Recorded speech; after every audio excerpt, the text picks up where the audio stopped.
What up, people? When y'all get here, I'll wait for a couple of minutes to go by, and then we'll say what we say.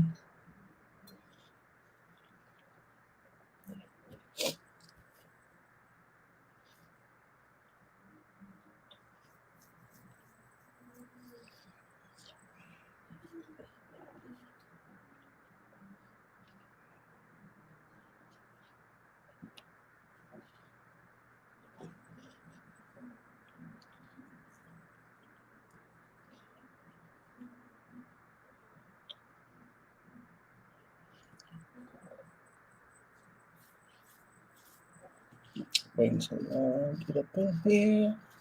Yeet, yeet, yeet, yeet, yeet. All that goodish. It's your boy Kenny. Chances here. You already know what it is. We're going to talk some about the best moments in wrestling 2021. And we might even talk about some of the worst moments of 2021, depending on where it takes us. But if we talk about WWE, it might end up going to the worst moments of 2021. With that being said, you already know what it is. Merch gang is there. Go ahead and check out the Pro Wrestling Tees. It's in the description box. Everything's here. We here. If y'all want to talk, comment, say what y'all got to say. We'll feed off that, all that goodish. Kenny, where you want to start, man? And natural progression of things. I'm gonna start with some heel shit. One of the best moments wrestling was MJF on the mic, being able to go back on the road. Whenever you're in the city, they give them the mic in his hand in Cincinnati, for example, or even going the opposite way when he went back to Long Island, and he wasn't really a heel. We talked about that a couple weeks ago. It wasn't a heel, even though it's a hometown hero type thing. So get that man the mic, and it's another best moment. Every time he has the mic in his hand, we can say it's one of the best moments of wrestling for the year. So I'm gonna start there with MJF with the mic in his hand. I'm not even gonna lie. I did not think you were gonna go to MJF for one of the wrestling moments of the year. I thought you were gonna go where I'll go, which is the man that he currently has beef with, unless they did it that, which I don't believe we've got that conclusion yet. CM Punk, the return of CM Punk to wrestling, and not just wrestling, but AEW was major. How long he was gone? 7 years. 7 years. Now, that was crazy. That to me, and the way that they're putting him in, they're putting him to use. He's working the crowd. He's working the young talent. He's doing everything that he should be doing as an older veteran. Facts. Would be But another best moment. It's probably a little biased because I was there live. This happened down there in Miami. Aleister Black, Malachi Black's debut down here in Miami. That. It wasn't that we didn't think it was gonna happen, but it happened as soon as we thought it was possible to happen. And it was, there was maybe he won't come because his wife got rehired and all that stuff. He had all this stuff going on, and it had a little teaser because when people talk about well, at least me, a lot of time I give WWE some credit still, they producers can produce. I mean, Kevin Dunn mess up every once in a while with his, because sometimes they focus too much on some stupid shit, like how I always bring up how they missed the Edge pop in the Rumble. But overall, they packages, all the stuff they do, their production is A1. This time, AEW took the cake because earlier in the show during the Cody versus QT Marshall, the lights went out for a little bit, and everyone's like, fuck. And it was that first show back on the road, which I know they knew had to factor in because we're like, damn, they ain't got this shit back. Like, it's because they're down in Jacksonville, they're gonna work the lights back here, some shit. That's crazy. And then there's like, nah, it's a little teaser because the lights went off again, and we're all like, nah, not the lights fucking again. The show's almost over. What the fuck they fucking up for now? Nah. Middle of the ring on some magic shit. Malachi Black, Salt Cody, and then we had that pretty nice feud, I think. So that's one of my moments of the year. A little biased because I was there, but definitely one of my moments. The crazy thing, and this might end up being a recurring theme, is I'm gonna go with another AEW moment. And the crazy thing is that we haven't mentioned the WWE moment yet. But if we're doing potential spoilers and teasers that were supposed to happen that we knew, I think the fact that the whole Undisputed Era is now in AEW, which if you've seen the meme that's going around on Twitter and everything, it was Ring of Honor, it was WWE, and now it's AEW. Yeah, I seen on Squared Circle on Reddit because I go on there every once in a while. I see other opinions, try to bring them to the show and stuff. A dude said Adam Cole got to be one of the cleanest showman in existence because he's basically made money doing the same exact thing 3 times. Because when I was telling people about the feud with Kenny Omega, it's gonna happen because it's gonna happen. Part of the reason why I know it's gonna happen is because it happened in New Japan when really it started in Ring of Honor because he came over with Redragon, which is Kyle O'Reilly and Bobby Fish. So again, we seen this coming, but it happened as soon as we needed it to happen, basically. Facts. Oh, hold on, Mike. Michael's here. Let me go down to the show. It's your boy. We'll let Mike give one of his What the heck? We'll let you give one of your great moments of of wrestling 2021. Like we've had 4 moments of AEW. We failed to mention a WWE great moment. I had one. Wow, that's that's not biased at all. That's not biased at all. So a great moment from that was 2021. See, I don't even know. Like all the years started blending together. But one of the great moments from WWE. Hold on, let me cut you off real quick, Mike. Is there like a thing going on in Miami? Because why you and Kenny both sound like y'all got a cold? Oh, I'm definitely sick. I don't know. It's pretty late for me. So okay. That's what it is. Yeah, I'm still growing. All right, my bad. Give me a moment. No, okay. So for me, it was the reign of Roman, like the continuation of the reign of Roman. Like it was the way they built him, the storylines, like them finally decided to push him as the face of the company and making him, stay to that point. It was the thing is, man, like it's because of the releases, it's hard to kind of like highlight, the greatness, that was. You had, the Big E cash, right? Like that's something that everybody wanted. That's something that everybody, wanted to see. It's something that we knew that he was going to be the face of the company. His reign may not have been as dominant as we wanted, but that's okay. Now everybody can come in and have this perfect reign because now they can have multiple people at the front chasing the title. Him, Kevin Owens, Seth Rollins, and Bobby Lashley. So, and I think the reinvention of Bobby Lashley, I don't know if that took place. That was this year, right? Yeah. The reinvention of Bobby Lashley. Like he made us want to see him as champion. And he did a phenomenal job booking him that way. Like we wanted to see it. And they did it. Like I think they had some really great moments. Like again, going back to the Roman stuff and Bobby Lashley. So for all his flaws, like they did have some pretty good stuff. Like, but it still was repetitive. And AEW, since this is their inauguration year to the mainstream. So they had a lot. I mean, so many. I'm pretty sure I talked about the CM Punk debut, the Bryan Danielson, the fact that they decide to put the title at the very last, towards the end of the year, the fact that they put the title on Adam Page, even though I'm not a huge fan of his run, but at the same time he deserved it. So, and the way they told the story, them having some setbacks, they still found a way to tell a really good story. Yeah, I'm not gonna lie, you did a lot in one segment. We're doing like a moment by moment. Oh, my bad. So yeah. No, like it was like wrestling overall this year though, this probably was one of the better years. Because of the choices that we had. Because of AEW. And if not for AEW, I don't think we're as excited because wrestling purists, you Kenny and Sia, and I think to some extent you Chance, like y'all have other shows that y'all watch. So for me, it was only WWE until AEW came along. Yeah. I'll piggyback on what you said about the Roman because the Roman was like probably the only one that I was gonna give. I was gonna give Roman and Brock. Because obviously Roman, his reign is phenomenal. Because one, what we got from Roman was with me, and I know we've all talked, but me and Mike were going crazy like forever about how Roman needs to be a heel, how he needs to come and do this, how he needs to just be like the Usos and just be who he really is.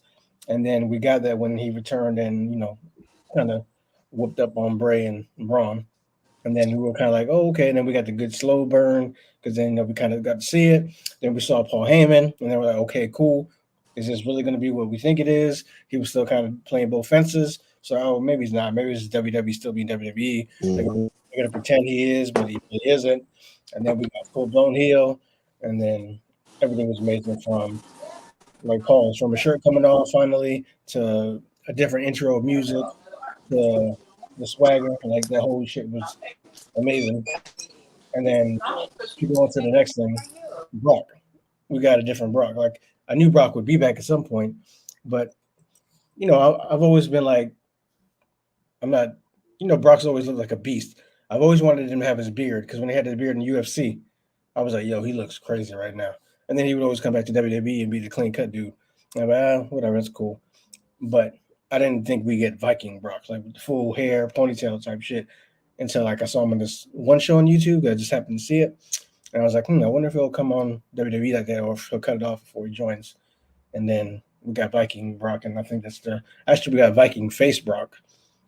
So we got two things that I don't think we knew we wanted that we got.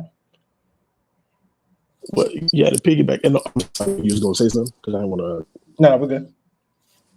Okay, so the whole like Brock thing, again, to the fact that he didn't have Paul Heyman, and we still was able to fall in love with this persona that he has now, which is more like his normal self. Like him and Zayn had an excellent program, and if you didn't watch SmackDown, which again is hard to watch SmackDown, but if you didn't, then you would have missed that that back and forth, the chemistry that they had.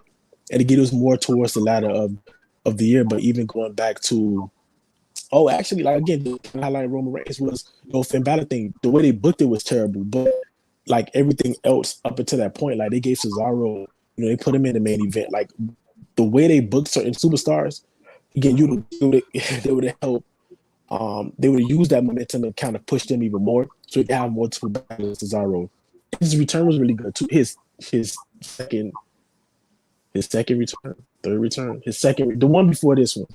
Like, it was really good as well because Daniel Bryan. This is another thing about Bryan Danielson. Like, this dude in 1 year helped like 2 companies. You know what I'm saying? Like, he was in the main event picture with Roman Reigns and Edge, and he had everybody believing that it was a strong possibility that he can actually, in that triple threat match, possibly retain, or not retain, but get the title back. And then he went and left, and then he did what CM Punk was supposed to do for AEW. And it's no slight against CM Punk, but like it's showing that Bryan Danielson and people really do love him as a character. And to think at one point we did have him, CM Punk as like right all at the same time, and they all were champions. Just want to throw that out there. Kenny, what's up with your screen, B? You're gonna have people thinking we're doing Twitter Spaces. Nah. All right. What's another moment you got, Kenny? I think it's a moment people actually forgot because they kind of built on it, but they didn't.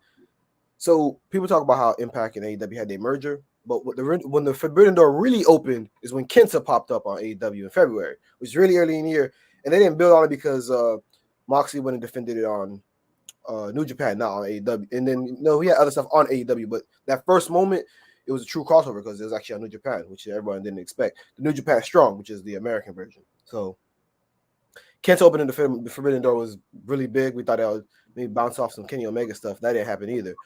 Another Forbidden Door moment, that's a moment of the year for me, was the Labors of Jericho. Decline. Labors of Jericho, because got Nick Gage, which thanks to Vice is one of them. He made me go look into deathmatch wrestling a while ago. So I already knew who he was. I already knew what was up. And then he popped up on the screen. I'm like, oh, shit, this is going to be crazy. They couldn't obviously do as much as what a Nick Gage match would be because that stuff usually either on YouTube or other TV things, not on TV, which you can't do some of the stuff because he's crazy. And it also led to Juventud Guerrero, 20 years out of the game, and bam. So he was on our screens too. So Forbidden Door being open is, let's just call that a moment by itself. Mike? Well, Kenny just talked about it, and then again, like for me, just not watching AEW, like not watching AEW coming in and saying like angles like that, the fight between MJF and Chris Jericho and what that meant for AEW. The reason why I started watching was because so to me, it was the way AEW in general, that was the highlight of the year, like the way they told the story of the MJF and Chris Jericho. When again to the Heyman Page thing, just not really knowing who he was, and then kind of getting drawn to the story. Man, just every stables. Like the fact again, like I wasn't a big AEW guy. Like remember, I bench watched 2 months of it and 2 weeks, and it was just like watching like the stables and how important the role they play. I can tell you a bad moment real quick is the way the fans Rose. That man does everything to try to be a face, and they still boo him. Who? And what Cody Rose, man, they put they put Cody, man to a flaming table. Cody said several times he don't believe in faces. Cody is that's that Vince McMahon thing, man. But he tripping. Like he tripping. Cause my dog, he's doing everything to try to get himself over, and it ain't working. He'll should be coming unless I'm late, and it already happened. But just want to put it out there. Yeah, I think one thing that we went over was the way that Adam Cole and Bryan Danielson showed up was crazy. Yeah, probably one of the top pops. Because first we thought it would be Cole. Well, first we thought it'd be Daniel, and then it wasn't. So we're like, oh, okay, cool. But we got Cole though. Like we didn't really expect that. So that's cool. They'll end up with Cole, and then maybe we'll get Bryan Danielson on another pay-per-view. That's cool, whatever. And then he popped. That whole 12-minute segment was crazy. It was crazy. The roof came off. It was crazy for real. Another moment, which is kind of like the Hangman Page situation, and the fact that they didn't build on it too much. We still talking about it. We still waiting for it to be improved on. Is the Britt Baker getting the pop from her winning the belt? That shit. That as a moment, you felt like he was in the building if you was watching it live. That was some crazy ish right there. Mike, what else you got? Mike done disappeared again. I think one that I remember is, and it's not a good thing, is the rebrand of NXT. Now we going into worse. That's terrible. Nah, I mean, wait, hold on. Now, before we do that, Bianca Belair was a great moment, though. Like a great moment. Did y'all talk about Bianca Belair? No, you go ahead. Oh, yes, Bianca Belair, like that.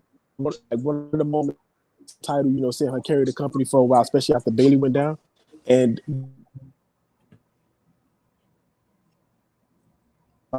they gave us exactly what we wanted, and she proved without. Mike, you have a technical difficulties, brother. Yeah, you pop it in and out. Thanks. All right. So what about now? Can you hear me now? Yeah. Verizon, I guess you give Verizon as a sponsor. So no, Bianca Belair, like the fact that they gave us a champion, they gave us an opportunity to watch her grow, and then they gave us exactly what we wanted, which is her becoming a champion. And then with the way she carried the title and how she continued to do feat after feat to make herself, just phenomenal and almost like a myth. Like she's becoming, one of the great women wrestlers, and she's under 30 if I'm not mistaken. So I think like them building up and using her the way. Again, like despite the fact that they did a terrible job with NXT, going forward, as the last few call ups, when did Bianca get called up? Was that 2 years ago? Or was that last? How long ago was Bianca called up? Just out of curiosity, anybody remember?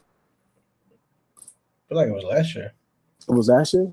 I think it was like September in 2020.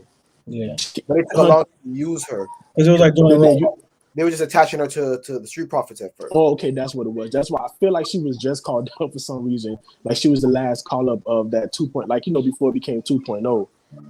Oh my God, you just reminded me of Keith Lee and stuff. But you can talk about the bad, but Bianca Belair is definitely one of the greats and the goods. Dang, it sucks. So WWE don't have a lot of great stuff. That sucks. No, we don't. Do we have any more great moments that happen, especially in the AEW?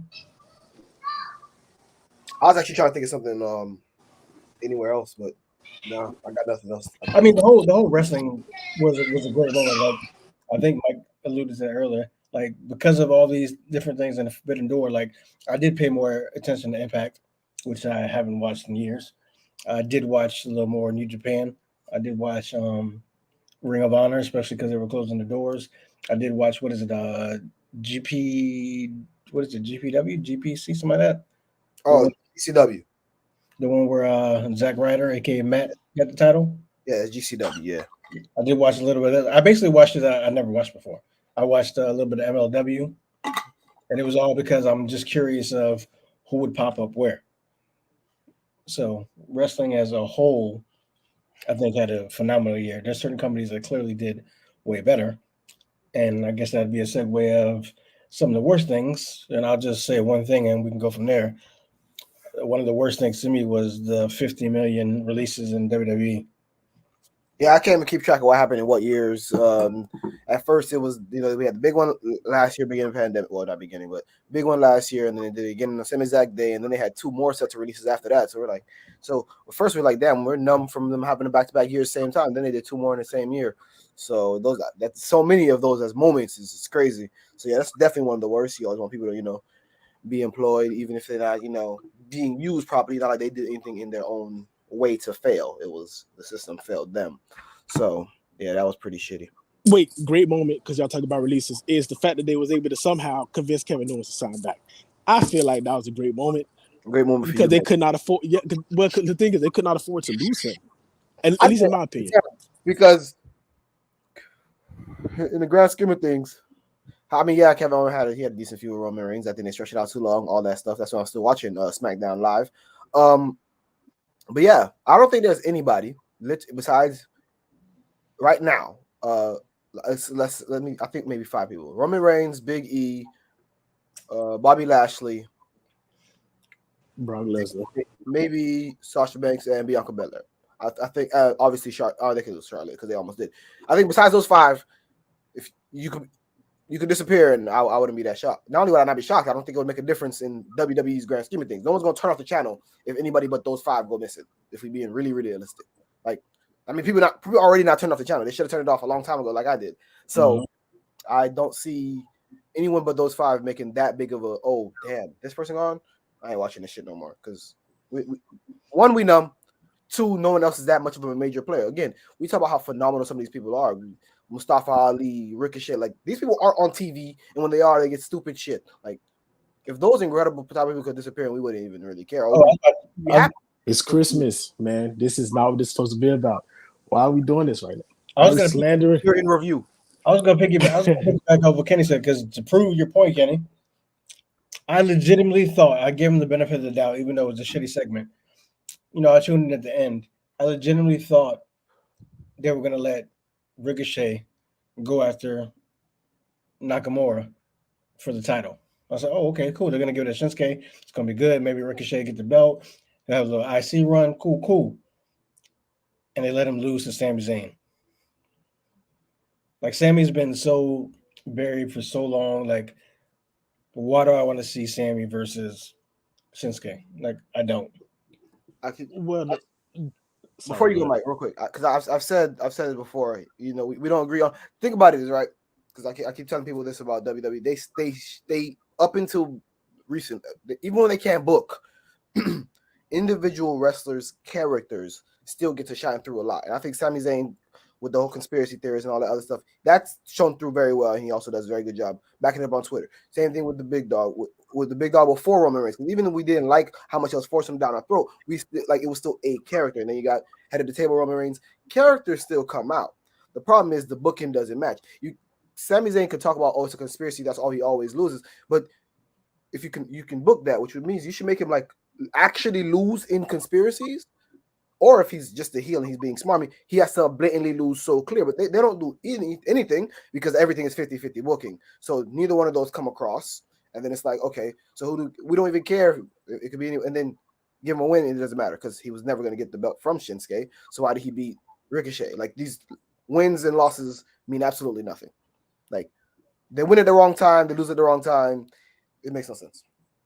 Well, I was just gonna say, like, with that whole thing is the issue in and of itself is the fact that Shinsuke is not being used. Like, it's not a bad thing. Like, he's in a tag team. The issue is that he used to always get pinned, and then the second thing is he doesn't defend the championship, and that's great when you're booked as like a Roman Reigns type of character or Brock. But in this particular case, Shinsuke is not booked like that. And he doesn't defend, but he has this long title reign, and now it doesn't mean anything. So they have to and will have to figure out a way to make it mean something going forward. So that expectations is different though. Like, I can't get into expectations because it gets into fantasy booking and Like, yeah, that's a little bit different. Which is why I said it would have been an amazing moment if Ricochet would have won. Yeah, it would have changed everything. Yeah. Then you could have Yeah, went exactly what you said. You could have went into fantasy booking, changed the whole perspective of it. Like, okay, cool. Nakamura hasn't been doing shit with it, but at least with Ricochet, if he doesn't get those matches, he's going to give you some great magic moments. I was just about to say that. Yeah, at the very least, he would give you great magic moments, and then you can have him versus Mustafa. Like you could do things with that. Like you could once again make it like the come up title. But I mean, that's essentially what it's supposed to. It's supposed to be the workings man title. Like that's what it's supposed to be. But of course, they didn't do that. So Sammy won.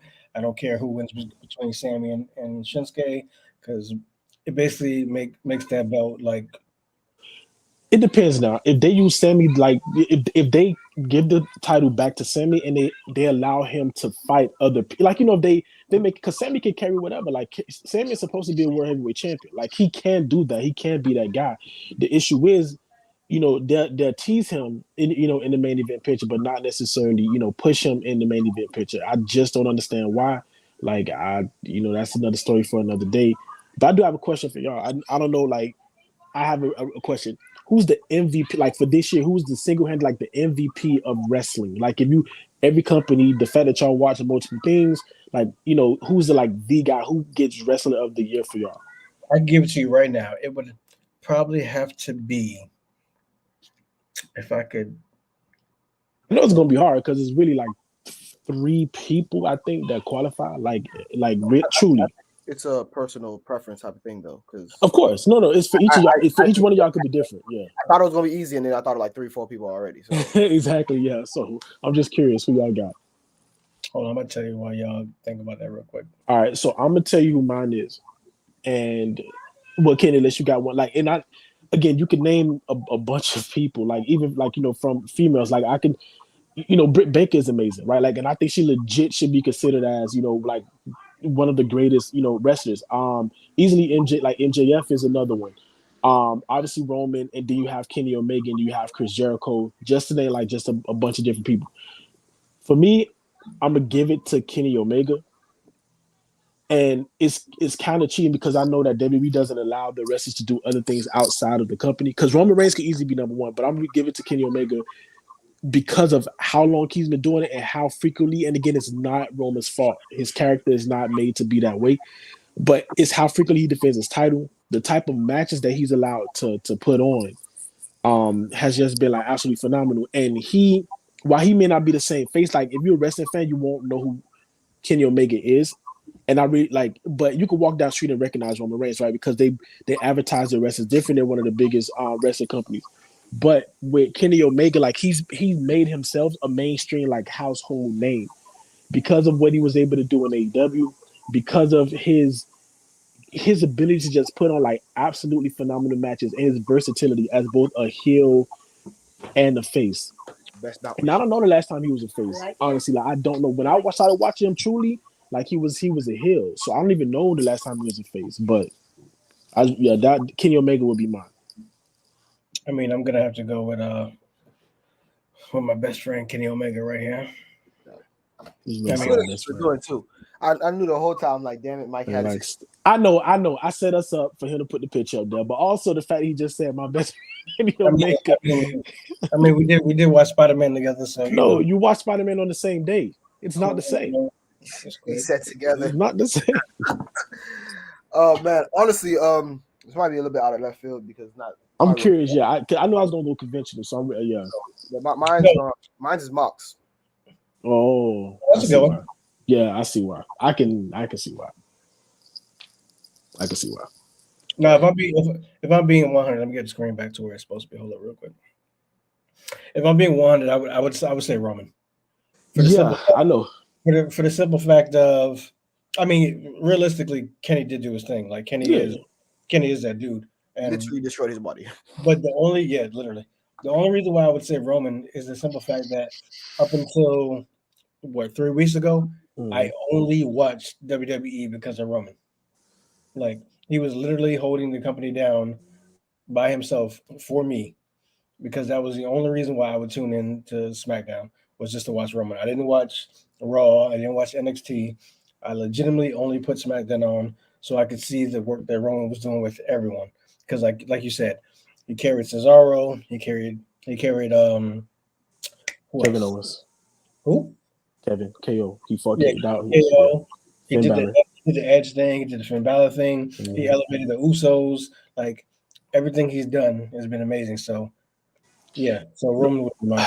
I mean Roman's like you said, like it was to me, and I didn't think about Mox, like, and so it was either Chris Jericho, John Mox. I could throw Cody Rhodes in there, Bianca Belair, Britt Baker, like all of those, and Charlotte. But Charlotte, she one of the people that you could kind of just say, and Becky. No, I don't think Becky was this year. That was last year, I think. But this is my thing with like Roman. Goes to your point, just to kind of add on.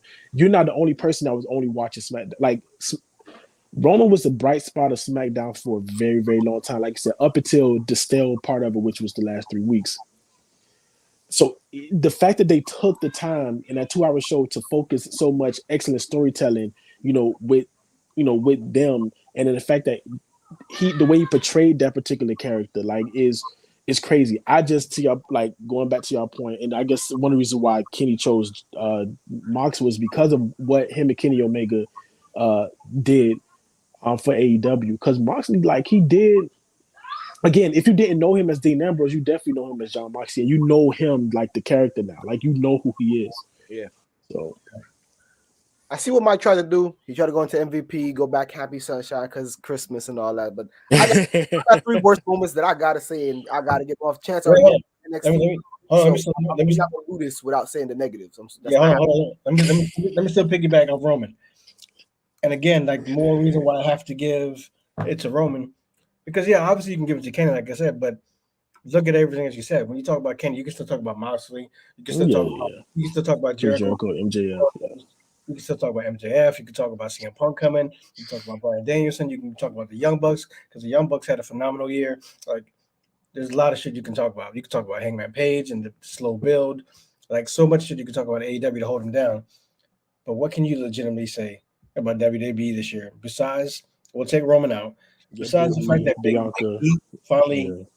got that we what we wanted, what else could you say about WWE? I was like, yo, that they were holding it down.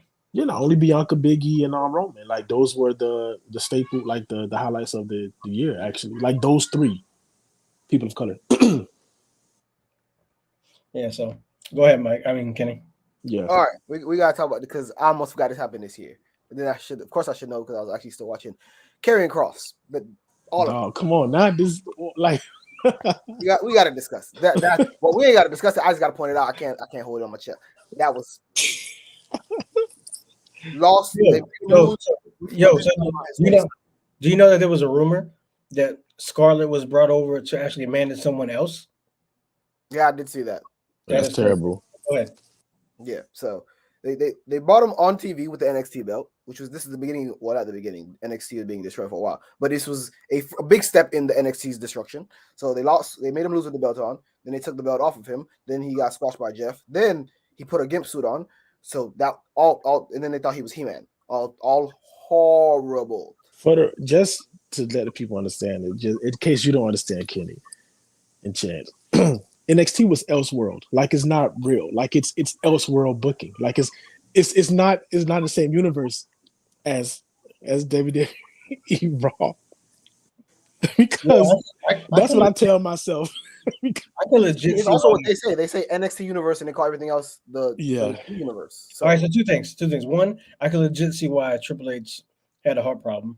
Like being all jokes aside. Okay, because that's a joke. All jokes aside. Because as you're older, I don't know, Kenny, I think you're still on the younger side, but me and Mike are there. Like 21. Yeah, as you're in the stage that me and Mike are in, when you start to stress on certain things, obviously we're not having a heart attack, but you feel a certain panic, like God damn, like ooh, like you start to feel it. When you see your world crumbling, like everything you built, the blood, the sweat, tears, time away from his kids, time away from Steph, like all that time, and it's just like, how do you think he feels seeing the whole Undisputed Era on AEW? That's one.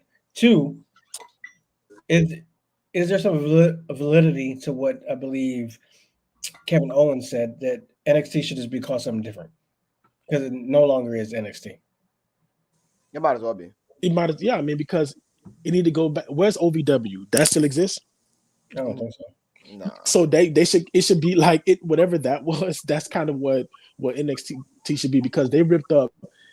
From what all we understand, if I'm not mistaken, that was 100% Triple H, right? Like he started it from the ground up. It was a small little web series, and then Vince saw money, and then it was like, okay, we're gonna put it on TV. This is correct, right? Like it was a small series of just for developmental. It was small. God, it was Florida Championship. I know it was FCW before. Okay, yeah. So you remember there's plenty of developmental, but then Vince killed the indies, so indies don't not the territories, not the indies. Sorry, he destroyed the territory. Yeah. Therefore, W, Deep South, those things can't exist anymore. Deep South was owned by WWE. It was Deep South, FCW, and OVW were the last three, I believe.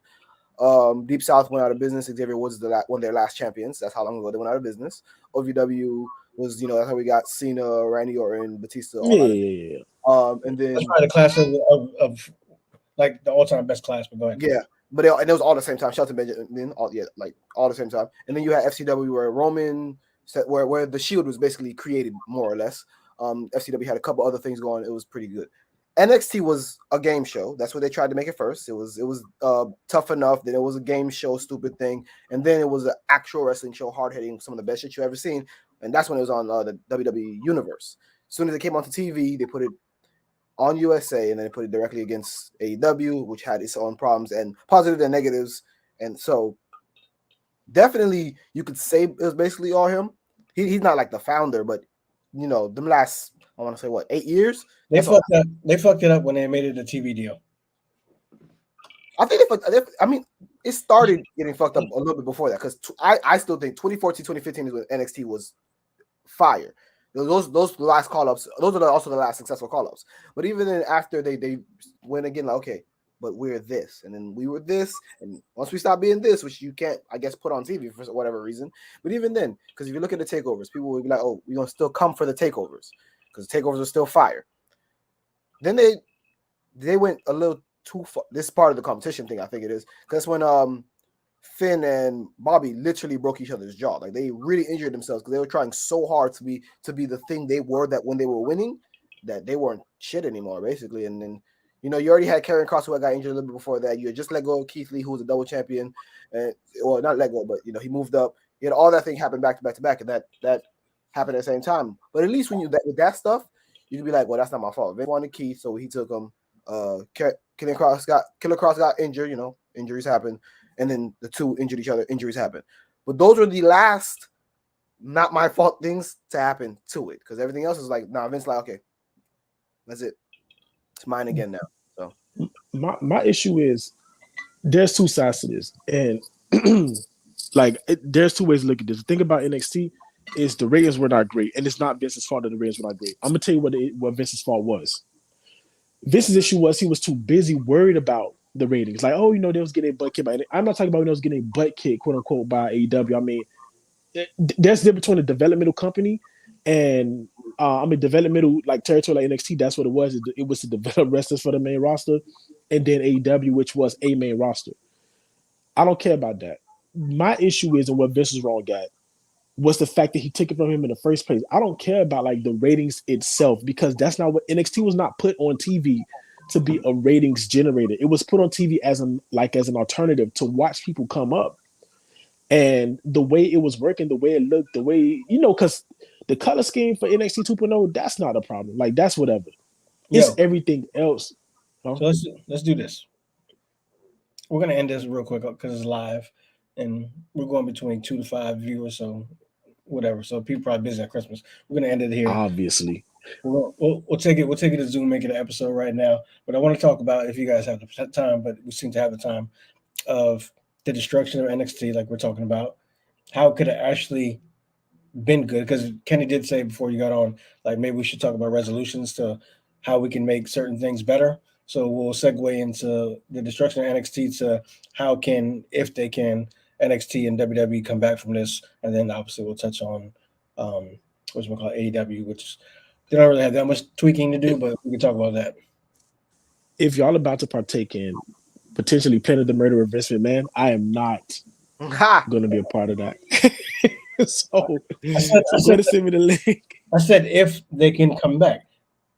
Yeah, so go ahead and send me the link. But if you guys are Yeah. watching live or if you're watching on the playback, make sure you get ready to watch the episode that will air maybe later on today or on Monday, whatever. But we're going to do that. Destruction of NXT. This should definitely be a later episode because it's the end of the year review. It just happened to be recorded on Christmas Yeah. because none of us apparently love our family like that. So Oh, I'm joking. I'm Spanish. I'm Spanish. I love my family yesterday, so I'm good. I'm still cooking. Yeah, because you're Hispanic. I'm Black, American, so it's different. We'll be right back, but appreciate y'all. Yeah.